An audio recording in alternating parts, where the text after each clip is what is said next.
जय माँ कामाख्या देवी। सभी माता बहनों भाइयों को नमस्कार। कर्ज से मुक्ति के लिए यह भाग तीसरा है। इस भाग तीसरे में आप लोगों को कर्ज से मुक्ति का निवारण बताने जा रहा हूँ। कर्ज मुक्ति पाने का सीधा सच्चा सरल तरीका। यदि आप लोग बहती हुई नदी पे नहीं जा सकते हैं या आप लोग हनुमान मंदिर पे नहीं जा सकते हैं तो यह तीसरा उपाय जो है, माँ जगदम्बा का कोई सा ऐसा मंदिर देख लेना, दुर्गा देवी का या काली का, जो भी देवी शक्ति का मंदिर हो, ऐसा मंदिर का कोई चयन कर लेना। ऐसे मंदिर में जाना है आपको शुक्रवार के दिन। आपको 16 शुक्रवार आपको उस मंदिर में जाना पड़ेगा और लौंग लेकर के आना है। लौंग को ला करके कच्चे सूत में 108 लौंग का माला बनाना है। माला को 108 लौंग होना चाहिए, उसमें फूल लगी हुई टूटी फूटी लौंग नहीं होना चाहिए। लौंग बिल्कुल साबुत होना चाहिए।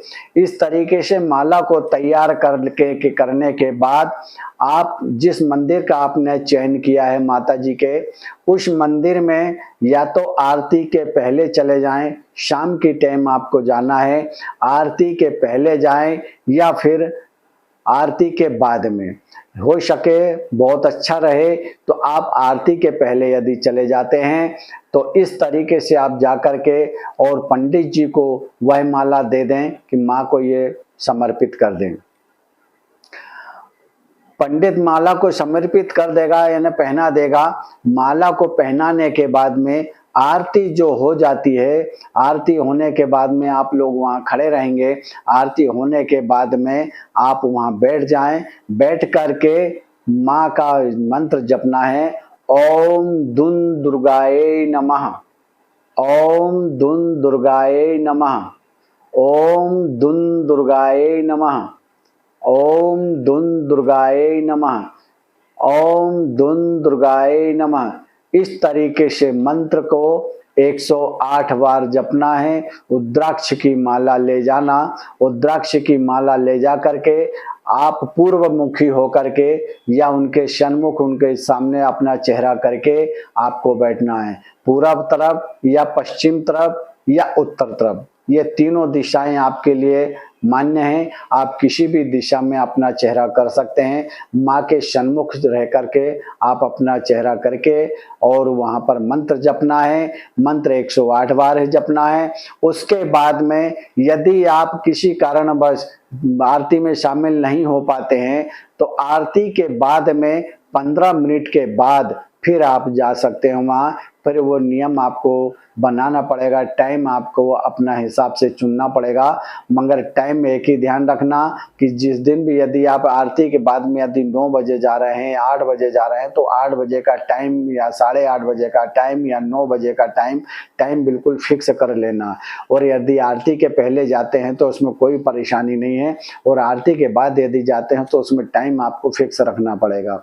टाइम फिक्स रखने के बाद में आप जाएं, पंडित जी को माला दे दें और माला समर्पित करवाने के बाद में आपको एक तेल का दीपक लगाना पड़ेगा और एक घी का दीपक लगाना पड़ेगा। घी का दीपक अपने उल्टे हाथ की तरफ रखना है, तेल का दीपक अपने सीधे हाथ की तरफ रखना है। घी के दीपक में खड़ी बाती रहेगी, तेल के दीपक में आड़ी बाती रहेगी। इस तरीके से यह क्रिया करके और आप अपने मंत्र को जपना चालू कर दें। ओम दुन दुर्गाए नमः, ओम दुन दुर्गाए नमः, ओम दुन दुर्गाए नमः। इस तरीके से एक माला आपको वहां जपना है और जपने के बाद में वहां से उठकर अपने घर आए। घर आकर के एक सरसों के तेल का दीपक अपने दरवाजे के बाहर, दरवाजे पर सीधे हाथ की तरफ लगा दें, अंदर की तरफ। उसमें आड़ी बाती होना चाहिए, खड़ी बाती नहीं होना चाहिए। उसमें भी सरसों के तेल का दीपक लगाने के बाद में आप जब भी वहां माता के मंदिर में जप करते हैं तो उसी समय कर्ज से मुक्ति के लिए हे दुर्गे माँ हमारा कर्ज उतारो, हमारे को कर्ज से मुक्ति करो। हमारे घर में यह परेशानियां चल रही हैं, हमारे घर में यह बाधा है, यानी जिसके घर में छोटी छोटी सी बातों में तू मैं या बहसबाजी होती है, घर में शांति नहीं रहती है, तो उसमें उसको शांति मिलेगी, कर्ज से मुक्ति मिलेगी, घर की परेशानियां दूर होंगी। यदि इस तरीके से आप 16 शुक्रवार यदि आप यह क्रियाएं कर लेते हैं तो आपको इसमें बहुत सी समस्याओं का समाधान मिलेगा। और यदि आप लोगों को कोई परेशानी यदि आती है तो सुबह 10 बजे से 12 बजे के बीच में आप मुझसे संपर्क कर सकते हैं 9770207162। जय माँ कामाख्या देवी, जय माँ कामाख्या देवी, जय माँ कामाख्या देवी।